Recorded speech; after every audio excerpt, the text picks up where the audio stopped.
Sir, ఆగస్టులో జగన్మోహన్ రెడ్డి గారిని arrest చేస్తారు, ముహూర్తం ఫిక్స్ చేశారని ప్రచారం.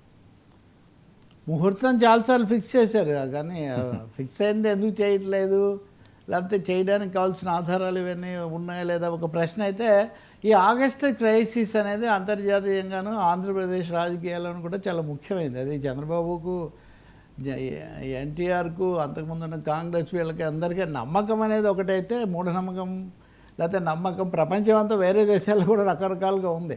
భారత రాజకీయాల్లో మటుకు మరీ ముఖ్యంగా తెలుగు రాజకీయాల్లో ఆగస్టు నెలలో ఏదో ఒకటి జరుగుతూ ఉంటుంది అని జగన్ అరెస్ట్ చేస్తారు అనుకుంటే అది ఇప్పటిదాకా వాయిదా పడుతూ వచ్చింది. వాయిదానండి, లేకపోతే కావాలని రాజకీయంగా లాభ నష్టాలు లెక్కేసుకోవడం అనండి. కానీ ఇప్పుడు స్పష్టంగా లిక్కర్ కుంభకోణం అన్న దాంట్లో తప్పకుండా ఎన్నో అరెస్ట్ చేస్తారు. దాన్ని వదులుకోకూడదు అనే అభిప్రాయం తెలుగుదేశం వర్గాల్లో చాలా బలంగా ఉంది. మనం అధికారంలోకి వచ్చి ఏడాదిన్నర అయినా కానీ, ఏడాది దాటిపోతున్నా కానీ ఇంకా ఈ విషయంలో జాప్యం చేస్తే మన మీద నమ్మకం తగ్గిపోతుంది అన్న స్థాయిలో కూడా స్థానిక ఎన్నికలు కూడా ఇది సరైన సందర్భం అవుతుందని. ఇవన్నీ కాకుండా టెక్నికల్గా, సాంకేతికంగా వాసుదేవరెడ్డి అప్రూవర్గా మారారు అన్నది వాళ్ళకి సంబంధించిన వాటిలో బలంగా చెప్తున్నారు. ఆయన ఎప్పుడైతే అప్రూవర్గా మారి అన్ని విషయాలు చెప్పడం మొదలు పెట్టారు, ఇవన్నీ సేకరించారు వాళ్ళ దగ్గర. కాబట్టి జగన్ను చట్టబద్ధంగా ఆయన కోర్టులో ప్రొడ్యూస్ చేయడానికి కావాల్సిన ఆధారాలు సేకరించారు. ఆ విజయసాయిరెడ్డి ఒక దశలో నా దగ్గర జరిగిందని చెప్పడం, ఈయనేమో తర్వాత జరిగిన ప్రాసెస్ అంతా ఈయన ద్వారా తెలుసుకోవటం. నిజానికి ఈ పద్ధతిలో కొంతమంది ఐఏఎస్లు, ఐపీఎస్లు అప్పుడు జగన్ ఉన్నప్పుడు ఆయనతో వ్యవహరించిన వాళ్ళు, కీలకంగా ఉన్నవాళ్ళు ఇప్పుడు ఇటువైపు మరలడానికి కూడా వాళ్ళు సిద్ధంగా ఉన్నారు. ఆ క్రమంలో ఇప్పుడు ఈరోజు ఒక పత్రికలో చూస్తే అదే అసలు బ్యానర్, అప్రూవర్గా వాసుదేవరెడ్డి తనను అప్రూవర్గా పరిగణించాలని బెయిల్ పిటిషన్ రెండు ఒకేసారి పెట్టారంట ఇక్కడ. కాబట్టి ఆధారాలు దొరికాయి, ఇవి తిరుగులేని ఆధారాలు, ఇవి జగన్ను ఫిక్స్ చేస్తాయి. మూడోది, ఢిల్లీ కుంభకోణం, లిక్కర్ కుంభకోణాన్ని కూడా లింక్ పెట్టి పదే 200 కోట్ల లిక్కర్ కుంభకోణంలోనే ఒక ముఖ్యమంత్రిని అరెస్ట్ చేసినప్పుడు 3,500 కుంభకోణం అని చెప్తున్న దాంట్లో మాజీ ముఖ్యమంత్రిని అరెస్ట్ చేయడానికి ఇంత తటపటాయింపేందుకు. ఇంకొకటి ఏమో ఆలస్యం అయ్యే కొద్దీ కూడా అది దానివల్ల రాజకీయ ప్రయోజనం కలగదు. ఇప్పటికే ఆయన జనంలోకి వెళ్ళి మళ్ళీ కూడగట్టుకోవడం ఇవన్నీ కూడా చేస్తున్న పరిస్థితి ఉంది. కాబట్టి ఆగస్టు నెల మధ్యలో, ఎవరో చాలా విశ్వసనీయమైన వాళ్ళు అంటున్నారు, ఆగస్టు నెల మధ్యలో అరెస్ట్ చేస్తారు. అది తెలుసు కాబట్టే జగన్ కానీ వైసీపీ వాళ్ళు కానీ చాలా అప్రమత్తంగాను, చాలా ఎక్కువ దీనిగా వాళ్ళ యాక్టివిటీ అనండి, వాళ్ళ హెచ్చరికలు, ఇవన్నీ ఎదురుదాడులు ఇవన్నీ కూడా చాలా పెంచారు. ఒక్కరికి కూడా నిన్న కూడా చెవిరెడ్డి భాస్కర్ రెడ్డి వీళ్ళందరినీ మళ్ళీ హాజరుపరిచిన ఎవరికి ఉపశమనం కూడా న్యాయస్థానాలు ఏమీ ఇవ్వడం లేదు. కాబట్టి పైగా నేను ఇందాక అన్నట్టు ఆగస్టు అనే దాన్ని ఎంచుకోవడం వల్ల ప్రజల్లో కూడా ఒక విధమైన ఆలోచన ఉంటుంది. కాబట్టి మీరు తెలుగుదేశం నాయకులు ఈ 2-3 రోజుల్లో మాట్లాడుతున్నది చూస్తే కూడా మీకు అది ఒక విధంగా మీరు దాన్ని పసిగట్టవచ్చు. కాబట్టి ఆగస్టులో అరెస్ట్ జరుగుతుంది అన్నదానికి దాదాపు ప్రిపేర్ అయినట్టే కనబడుతున్నారు.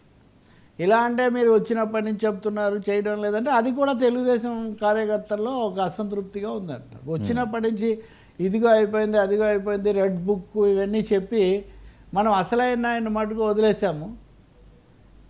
ఆయన్ను అరెస్ట్ చేసిన తర్వాత ఇంకా కొంతమంది కూడా ఆ క్రమంలో దొరికించుకోవచ్చు అన్నది కూడా ఉందన్నారు. ఒక మాట వాళ్ళు చెప్పేది ఏంటంటే, లిక్కర్ కుంభకోణం అది అయిన తర్వాత ఇసుక వ్యవహారాలతో సీఎంఓ సంబంధం పెట్టుకోవటం అన్నది అది బాగా ప్రతికూలంగా మారింది. ఇసుక కుంభకోణం అన్నది ఈ ముందు నుంచి వింటున్నవే, కానీ ఆ క్రమంలో కింది స్థాయి ధరకు వెళ్ళి అది పై దాకా కూడా లింకులు అవన్నీ ఉండడం వల్ల వాటిని పట్టుకోవటం కూడా కొంచెం సులభంగా మారింది. దానికి తోడు ఈ వరుసగా అప్రూవర్లుగా, అధికారికంగానే అప్రూవర్లుగా తీసుకోవాలా వద్దా అన్న దాని మీద కూడా కూటమిలో, ప్రభుత్వంలో భిన్నాభిప్రాయాలు ఉన్నారంటారు. వాళ్ళు నిన్నటిదాకా అన్నీ చేసి వాళ్ళు ఇప్పుడు అప్రూవర్లు అయితే వాళ్ళకు మీరు రక్షణ కల్పిస్తారా, వాళ్ళకి అభయం ఇస్తారా, కాబట్టి తీసుకోవద్దు అని కూడా. కానీ ఎంతో కొంతమంది అప్రూవర్లుగా తీసుకోకపోతే అవతల వాళ్ళను పట్టుకోవడం సాధ్యం కాదు కదా అని. సో చాలా సన్నిహితంగా ఉన్న వాళ్ళు చెప్పేది ఏంటంటే, ఆగస్టులో ఇది జరుగుతుంది, ఆగస్టు మధ్యలో అదేదో కొన్ని కార్యక్రమాలు ఇవన్నీ చూసినప్పుడు ఆ దిశలోనే ఇవి అడుగులు పడుతున్నాయి. జగన్ కూడా దాదాపు సన్నిహితుల దగ్గర అదే చెప్తున్నారు. ఈ రోజే అనుకుంటా వాళ్ళ సమావేశం కూడా పిఎస్సి పెట్టారు. మీటింగ్ కూడా జరుగుతుంది. అందులో కూడా తను గత కొంతకాలంగా నన్ను ఇదివరకు అరెస్ట్ చేశారు, 16 నెలలు పెట్టారు, ఏమైంది, అసలు అరెస్ట్ కావడానికి సిద్ధంగా ఉన్న వాళ్ళే పార్టీలో ఉండండి, ఇటువంటివన్నీ కూడా చెప్తున్నారు కదా. ఇవన్నీ అరెస్టుకు సిద్ధం చేయడం కోసమే ఆయన ఇవి చేస్తున్నారు. సో ఆగస్టుకు ఇంకా ఆగస్టు అంటే ఏముంది, 2 రోజులు కదా. సార్, జగన్మోహన్ రెడ్డి గారు అరెస్ట్ అయితే ఎవరైతే మిగతా 10 మంది ఎమ్మెల్యేలు ఉన్నారో వాళ్ళందరూ కూడా రాజీనామాలు చేసి ఒక సవాల్ విసరాలని చూస్తున్నట్టుగా జరుగుతున్న ప్రచారం, ఆ రకంగా చేసే అవకాశం ఉంటుందా? అదో ప్రచారం జరుగుతుంది, కానీ అప్పుడు 2010లో అలా చేశారు. కిరణ్ కుమార్ రెడ్డి ప్రభుత్వం ఉండగా 18 మంది అనుకుంటా చేశారు. వాళ్ళలో ఒకరిద్దరు తప్ప అందరూ గెలిచారు. అప్పుడున్న రాజకీయ వాతావరణానికి ఇప్పుడున్న రాజకీయ వాతావరణానికి చాలా తేడా ఉంది. ఉన్న 11 మందిలో ఈయన ఒకరు పోతే మిగిలిన ఇంకా 10 మంది. సో అదంత సులభం కాదు. రెండవది, వాయిస్ వినిపించడానికి కూడా ఇప్పుడు పెద్దగా ప్రజాప్రతినిధులు లేనప్పుడు ఉన్న 4 ఎంపీలు, ఈ 11 మంది ఎమ్మెల్యేలు ఎమ్మెల్సీలే కదా.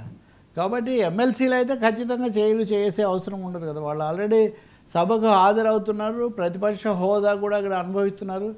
దాన్ని వదులుకోవడానికి వాళ్ళు ఏమీ సిద్ధం కాకపోవచ్చు. ఇది రాజకీయ ఊహాగానమే. ఒక విధంగా ఒత్తిడి పెట్టడం కోసం కూడా ఇలాంటి ఒక వాతావరణం తీసుకొని రావడానికి, ఉన్న వాళ్ళని కూడా కొంత దూరం చేయడానికి ఇది తీసుకొస్తున్నారనే అభిప్రాయం కూడా వైసీపీలో బలంగా ఉంది. ఇంకా మూడోది, పార్టీ బలహీనమైపోయి ఇట్లా ఉన్న స్థితిలో అప్పుడు వేరు. అప్పుడు ఇంకా ఆయన అప్పుడప్పుడే రాజకీయాలకు పైకి వచ్చి సవాల్ చేస్తున్న పరిస్థితి, మాజీ ముఖ్యమంత్రి కుమారుడు, యువ నాయకుడు, ఇదంతా తెలంగాణ ఉద్యమం ఇవన్నీ. కాబట్టి అప్పుడు ఉన్నట్టుగా ఇప్పుడు రాజీనామా చేయమని చెప్పినా వినే పరిస్థితి ఉండదు. కాబట్టి ముందే జాగ్రత్త పడతారు. సభకు వెళ్ళొద్దు అని చెప్పిన దాని మీదే అసంతృప్తి ఉంది. ఇంక మేము ఎన్నికయ్యే ఏం లాభం, రెండవది మా నియోజకవర్గాలు కూడా మేము చూసుకోలేకపోతున్నాం. అసలు వచ్చిందే 10 అయితే అవి కూడా మనం పోకపోతే మనకు అసలు ప్రాతినిధ్యం లేకుండా పోతుంది కదా అనే మాట కూడా ఉందంటారు. కాబట్టి రాజీనామాలు చేయటం లాంటి తీవ్రమైన చర్యకి ఇప్పుడు దిగకపోవచ్చేమో అనేది ఆ వర్గాలు చెప్తున్న మాట. ఒక వాదన అయితే ఉంది. ఒత్తిడి బిల్డప్ చేయడానికి రాజీనామా చేస్తే మంచిదే కదని ఒక వర్గం చెప్తుంది. కానీ గెలిచిన కొద్దిమంది దానికి అంత సిద్ధంగానూ లేరు. దానివల్ల అసలు మనల్ని ఖాతరు చేయరు, మనం లెక్కలో లేకుండా పోతామనే అభిప్రాయం కూడా ఉందంటారు. ఇప్పుడు రేపు ఈయన తరఫున రేపు పొద్దున గవర్నర్ దగ్గరికి పోవాలన్నా ఎవరో ఒకరు కావాలి కదా. ఒక ఎమ్మెల్యేనో ఎంపీనో అంటే ఒక శాంక్టిటీ ఉంటుంది. అందులో ఉన్న 4 ఎంపీల్లో మిథున్ రెడ్డి ఇప్పటికీ అరెస్ట్ అయ్యారు. అవినాష్ రెడ్డి గురించి కూడా చాలా జరుగుతున్నాయి. కాబట్టి ఉన్నవే పోగొట్టుకోకూడదు. సభకు వెళ్ళకపోవచ్చు కానీ అదే అభిప్రాయం. పైగా వెంటనే ఆమోదిస్తారు. ఇప్పుడు పూర్వంలాగా ఈ ఆలస్యాలు అవన్నీ ఉండవు. సార్, జగన్కు అనుకూల తీర్పు, షర్మిలకి షాక్. ఈ పరిస్థితుల్లో బహుశా జగన్కి వచ్చిన ఒక ఉపశమనము, ఆయనకు రిలీఫ్ అని వాళ్ళ పత్రికలోనే పెద్ద హెడ్డింగ్ పెట్టారు. ఇప్పుడు రాబోతున్న ఇది మనం కనుక చూస్తే గత నవంబర్లో 2024 అక్టోబర్ నవంబర్లో ఈ కేసు ఫైల్ అయింది.